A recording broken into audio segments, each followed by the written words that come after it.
कहानी की शुरुआत होती है लॉस एंजल्स से। साल 2030 में एक बंदा पागलों की तरह भाग रहा था। वो बहुत डरा हुआ था। पूरा शहर उसको मारने के लिए उसके पीछे पड़ा था। यहाँ तक कि प्राइवेट कार्स के ड्राइवर्स भी सिर्फ उसी को मारने के लिए उतर आए थे। बड़ी मुश्किल से वो एक गरीब औरत के घर पहुंचता है। औरत कहती है, तुम यहाँ क्या कर रहे हो? वो आदमी चाकू निकालता है और कहता है, अगर एक लफ्ज भी मुंह से निकाला तो तेरी आंखें निकाल के उसे गोटियां खेलूंगा, बस चुप रहना। थोड़ी देर बाद जैसे ही औरत को मौका मिलता है वो एक नेल गन निकाल के उसे मार देती है और 2 आराम से लात भी मारती है, ये चेक करने के लिए कि सच में मर गया है या नहीं। तभी अचानक कुछ लोग वेपन्स लेकर अंदर आते हैं। जब वे आदमी को मरा हुआ देखते हैं तो उन्हें दुख होता है कि औरत ने उसे पहले ही मार डाला। फिर औरत मरे हुए आदमी का एक कार्ड उठाती है और अपने बेटे से कहती है, आखिरकार हम अमीर बनने वाले हैं। वो कार्ड तोड़ती है और कुछ ही मिनटों में पुलिस अंदर घुस आती है। साथ में एक रियलिटी शो की टीम होती है और अनाउंस होता है कि वो औरत $22 मिलियन जीत गई है। और पता चलता है कि ये एक गेम है जिसमें लाखों लोग हिस्सा लेते हैं। हर दिन एक रैंडम आदमी चुना जाता है पैसा जीतने के लिए। अगर सूरज डूबने से पहले कोई उस आदमी को मार दे तो इनाम मारने वाले को मिलेगा, और अगर कोई नहीं मार सका तो इनाम उसी आदमी का रहेगा। लेकिन शर्त ये है कि कोई आग वाली हथियार जैसे पिस्टल या राइफल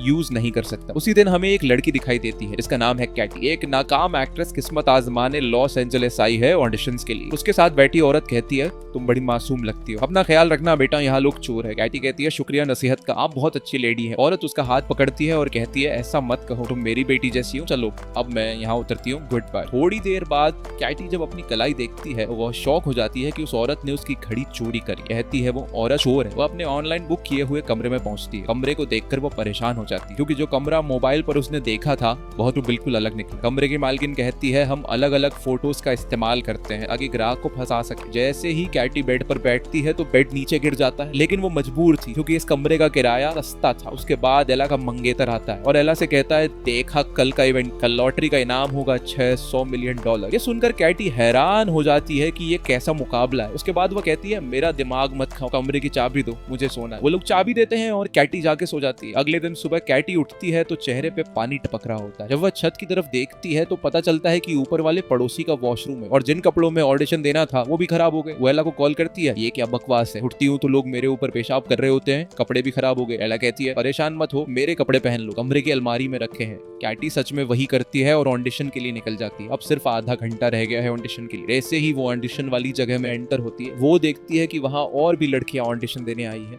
वो अंदर चली जाती है और सीन परफॉर्म करती है। डायरेक्टर उसे देख के कहता है, जबरदस्त, मगर दोबारा मेरा मुंह यहाँ ना देखो। उसी वक्त अचानक कैटी का कार्ड एक्टिवेट हो जाता है। वो कार्ड निकालती है और अनजाने में गेम में रजिस्टर हो जाती है। उसे बिल्कुल भी नहीं पता ये कार्ड किस चीज का है या इसने उसका चेहरा क्यों स्कैन किया। बाद में वो गुस्से में बाहर निकलती है क्योंकि वो ऑडिशन में फेल हो चुकी होती है। जब वो जा रही होती है तो पास में बैठी लड़कियों को पता चल जाता है कि वही टारगेट है, और बस फिर क्या, पहली लड़की कुर्सी उठाती है और सीधी अपनी दोस्त के सिर पर मारती है। दूसरी लड़की को एक जूता नजर आता है, वो फौरन उसे उठाती है और झपट कर मार देती है। कैटी चीख मार के भाग जाती है, लेकिन असली समस्या तो तब होती है जब वो एक कराटे ट्रेनिंग हॉल में छुपने के लिए घुस जाती है। अब जाहिर है सारे कराटेबाज लड़के उस पर टूट पड़ते हैं और वो बेचारी अकेली सबके बीच में पिट रही होती है। कप्तान कहता है, उसे सिर्फ मैं मारूंगा। फिर वो उसे उठाता है, घुमाता है और दीवार में दे मारता है, जिससे वो लड़कियों के जिम में गिर जाती है। जैसे ही सबको पता चलता है कि वही विनर है, सब उस पर चढ़ दौड़ते हैं। वो कराटे वाले भी पहुंच जाते हैं और सब लड़ रहे होते हैं कि उसे कौन मारेगा। आखिर में कोच उसे गर्दन से पकड़ता है और कहता है, उसे सिर्फ मैं मारूंगा। और जैसे ही वो मारने लगता है तो अचानक नोएल वहां आ जाता है और कोच के कंधे पे खूंसा मार के उसे दीवार में दे मारता है। फिर वो लड़की से कहता है, डरने की जरूरत नहीं, मैं बॉडीगार्ड हूँ और अगर तुम मुझे 10% इनाम में से दोगी तो मैं तुम्हें बचा लूंगा। उसने कहा, ठीक है भाई, तुम्हें पूरा इनाम भी दे दूंगी, बस बचा लो। नोएल उसे अपनी कमर से बेल्ट के जरिए बांध लेता है ताकि उसे बचा सके। फिर वह सारे दुश्मनों को मार गिराता है। अब एक कमजोर सा लड़का आता है। नोएल उसे कहता है, एक, अगर मैंने तुझे मारा तो मुझे ही तरस आ जाएगा, 3 तक गिनती करूंगा, अगर नहीं भागा तो तू गया। वह लड़का तुरंत बोला, अरे सर, सलाम है आपको, और भाग जाता है। फिर वह दोनों बिल्डिंग से निकलते हैं और पता चलता है कि हर 15 मिनट बाद एक ड्रोन उसे ट्रैक कर रहा है ताकि बाकी प्लेयर्स को उसका लोकेशन मिलता रहे। उन्हें एक गाड़ी मिलती है, वह उसे लेकर वहां से फरार हो जाते हैं। लड़की नोएल से कहती है, ये कैसी गेम है जिसमें लोग मुझे मारने के पीछे पड़े हैं, मुझे इस गेम से निकलना है, कोई ना कोई हल निकालो। नोएल कहता है, हल सिर्फ एक है, तुम्हें शहर के लोगों से बचना होगा, अगर तुम निकलोगी तो मैं भी अपने 10% से हाथ धो बैठूंगा। लेकिन फिर उसे शक होता है कि नोएल शायद उसे मार दे और खुद इनाम ले ले। पूरा शहर उनके के पीछे होता है। वो दोनों सेफ्टी हेलमेट पहन लेते हैं। तभी अचानक गाड़ी में एक लड़की घुस जाती है। वो चाकू निकालती है और उसे मारने की कोशिश करती है। नोएल कहता है तुम गाड़ी चलाओ, मैं इसे देखता हूँ। फिर लड़की के सर को जोर से पकड़ता है। नोएल उसे एक जोरदार लात मार के गाड़ी से बाहर फेंक देता है, लेकिन आगे चलकर गाड़ी खराब हो जाती है और लड़की नीचे उतरती है और भागने लगती है। नोएल उसे पकड़ लेता है। वो कहती है सच सच बताओ,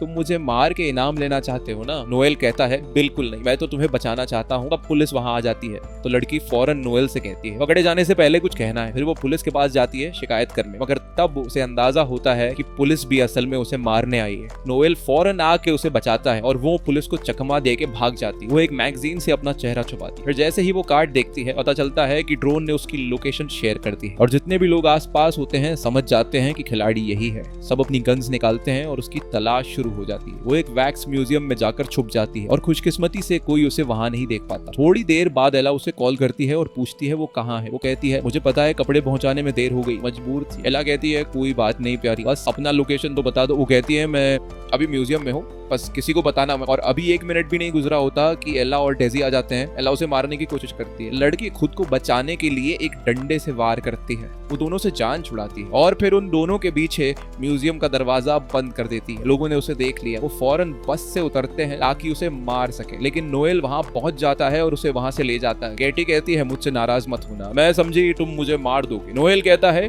अब ये नाराजगी का वक्त नहीं, 3 मिनट बाद ड्रोन फिर से लोकेशन देगा, सब नीचे आ जाएंगे। कैटी कहती है कि हमें कोई बम प्रूफ पनाहगाह चाहिए जहां हम छुप सकेंगे। नोएल कहता है मिल गई। वो लोग एक बंदे जैक के पास जाते हैं जिसके पास अपने घर में एक सीक्रेट शेल्टर होता है, लेकिन जैक समझता है कि ये लोग चोर है और घर लूटने आए हैं। नोएल उसे समझाता है भाई चोर दरवाजे से आते हैं क्या? इतने में पीछे से एक बस आ जाती है जो लोगों से भरी होती है। टाइम कम होता है तो वो लोग जैक को धमकी देकर अंदर घुस जाते हैं। उसे शेल्टर का पासवर्ड मांगते हैं और जैसे ही वो अंदर जाते हैं लोग घर पर हमला कर देते हैं। तो कैटी जैक को तीर मार देती है ताकि वो बेहोश हो जाए और किसी को पासवर्ड न बता सके। और अब नोएल और कैटी आपस में बात करने लगते हैं। कैटी अपनी नाकाम एक्टिंग की कहानी सुनाती है और कहती है कि अब मेरा कोई भविष्य नहीं। फिर वो नोएल से पूछती है कि तुम हमारी मदद क्यों कर रहे हो? नोएल कहता है कि मेरे लिए सबसे अहम है लोगों की जान बचाना, वैसे मेरे लिए कुछ मायने नहीं रखते। इतने में एला और डीजी भी वहां पहुंच चुके होते हैं। एला जैक को उठाती है और मारने लगती है ताकि वो होश में आए। फिर उसे उठाकर स्विमिंग पूल में फेंक देती। वो होश में आ जाता है और एला उससे पासवर्ड ले लेती है। नोएल और कैटी अंदर बहुत डर जाते हैं। नोएल एक दोस्त को कॉल करता है और कहता है कि इन सब लोगों के मोबाइल हैक करके उड़ा दो। दोस्त वाकई फोन्स को हैक करता है और ब्लास्ट कर देता है। सब जख्मी हो जाते हैं। ये मौका देखकर नोएल और कैटी वहां से निकल जाते हैं, लेकिन नोएल देखता है कि एक आदमी जल रहा है। वो पानी डालता है और अपने पैर से आग बुझाने की कोशिश करता है। वो आदमी कहता है कि भाई आराम से, मेरी टांग तोड़ दी तुमने। बाहर निकलते ही उनका सामना एक बख्तरबंद गाड़ी और ट्रेन गार्ड से होता है। गार्ड्स कहते हैं कि कैटी हमारे साथ चलो वरना हम तुम्हारी लाश ही ले जाएंगे। कैटी कहती है कि ठीक है, लेकिन मेरा बॉडीगार्ड भी साथ जाएगा। गार्ड्स वहां जाते हैं और वो सब गाड़ी में बैठ जाते हैं। कैटी कंफ्यूज रहती है कि आखिर वो लोग जा कहाँ रहे हैं। गाड़ी उन्हें एक एजेंसी के हेडक्वार्टर ले जाती है जहाँ उनकी मुलाकात लुइस से होती है जो एजेंसी का लीडर है। लुइस कहता है कि मैं हैरान हूँ कि तुम अब तक जिंदा कैसे हो। अक्सर लोग तो 15 मिनट में मर जाते हैं, लेकिन तुम सेफ हो। यहाँ तुम्हारी हिफाजत मेरी जिम्मेदारी है, लेकिन मुझे इनाम का 30% चाहिए। कैटी उसकी बात मान लेती है। फिर वे सब मेडिकल चेकअप के लिए क्लिनिक जाते हैं ताकि अपने जख्मों का इलाज करवा सके। इस दौरान कैटी नोएल को अपनी कहानी सुनाती है। वो कहती है मेरे पापा ने मुझे छोड़ दिया, मम्मी बीमार है, तभी से मैं कोई भी काम करती हूँ ताकि इलाज के पैसे जमा कर सकूं। मैं यहाँ सिर्फ ऑडिशन देने आई थी, लेकिन वो भी फेल हो गए। नोएल कहता है मैं एक वक्त फौजी था और लुइस जो अभी बाहर है वो मेरी टीम में था। एक बार मैंने एक मिशन से इनकार कर दिया जिसकी वजह से पूरी टीम मर गई, बस लुइस बचा और तभी से वो मुझसे नफरत करता है। तभी एक लड़की आती है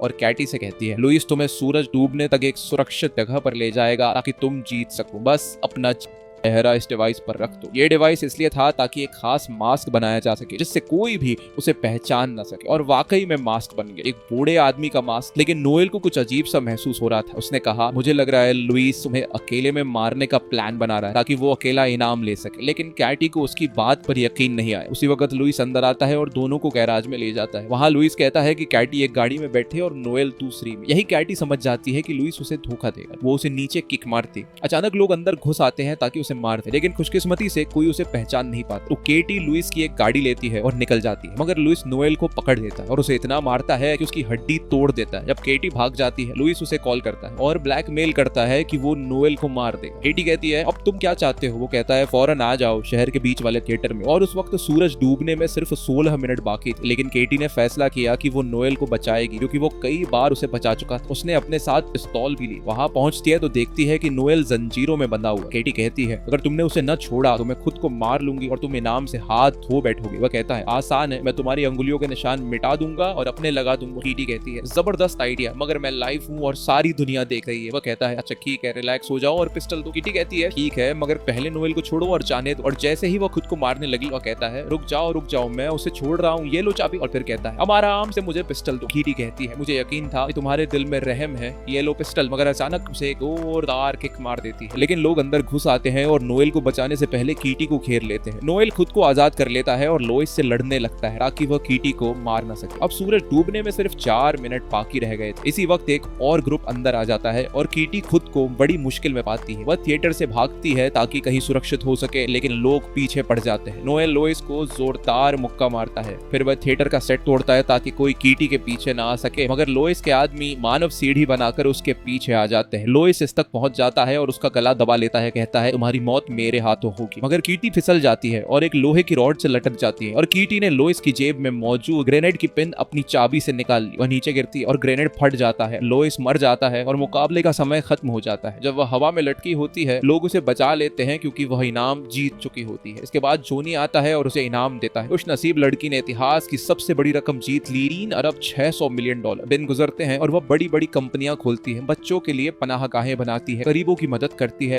और सबसे खूबसूरत बात, उसने नोएल से शादी कर ली और उसके साथ खुशहाल जिंदगी बिताने लगी।